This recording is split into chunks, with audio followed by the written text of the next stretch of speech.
Kwa kifupi, tulikuja kwenye kikao cha ushirikiano kati ya Tanzania na DRC. Tangu mwaka 2023 tulifikia makubaliano ya kuendeleza miundombinu kwa kusaidiana. Miundombinu ya usafirishaji katika reli, katika barabara, katika bandari. Kwa hiyo mtakuta hata katika kikao chetu tulikuwa tunazungumzia mambo mengi kuelekea katika miradi hiyo. Lakini kwa kifupi, sisi kama viongozi tumeridhika na hatua kubwa ambayo imefikiwa kwa nchi zote mbili. Tukianzia kwenye ziwa Tanganyika, kuna miradi mingi ambayo inaendelea. Upande wa Tanzania tumeshakamilisha bandari ya Karema, tumepitia bandari ya Kigoma, tumeona kazi kubwa ambayo inafanyika hivi sasa ya kujenga gati jipya la abiria, lakini na gati la mizigo ambalo linaanza mwezi wa 4.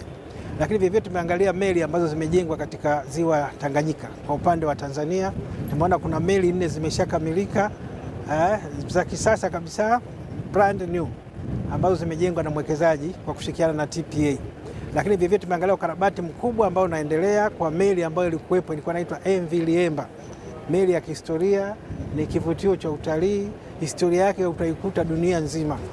Ni meli ambayo Wajerumani waliificha wakati wa vita kuu ya pili ya dunia ili isichukuliwe na maadui, lakini mpaka leo inafanya kazi.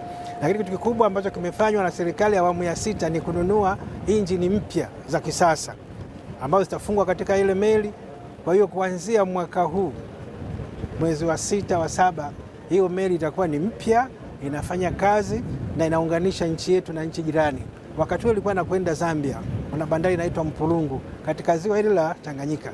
Lakini sasa tunaangalia iende katika nchi zote hizi. Wenzetu Bujumbura walikuwa naulizia, kwa hiyo naweza ikasimama Bujumbura, ikasimama Kalemi, ikasimama Moba kama itakuwa tayari kwa upande wa DRC.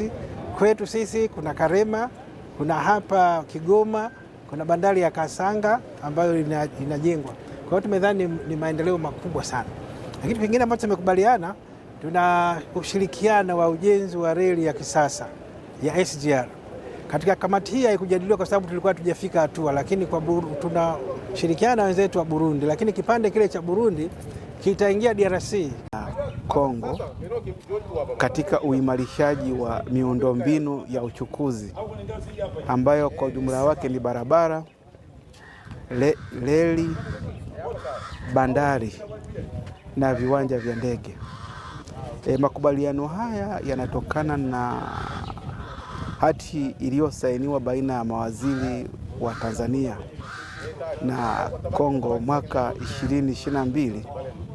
Lengo la kusainiwa kwa hati hiyo ya makubaliano ilikuwa ni kuimarisha miundombinu ya uchukuzi, kuwezesha biashara kufanyika baina ya Tanzania na DRC.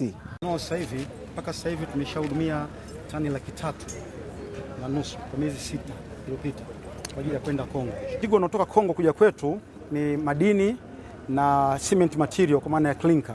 Capital à la matérialisation de ce programme de développement des infrastructures de transport entre nos deux pays autour du lac Tanganyika pour assurer la connectivité par le transport, comme l'a si souligné M. le secrétaire permanent. Et comme vous le savez, après la signature du mémorandum d'entente bilatérale intervenu le 19 juillet 2022 à Kalemi, en République démocratique du Congo,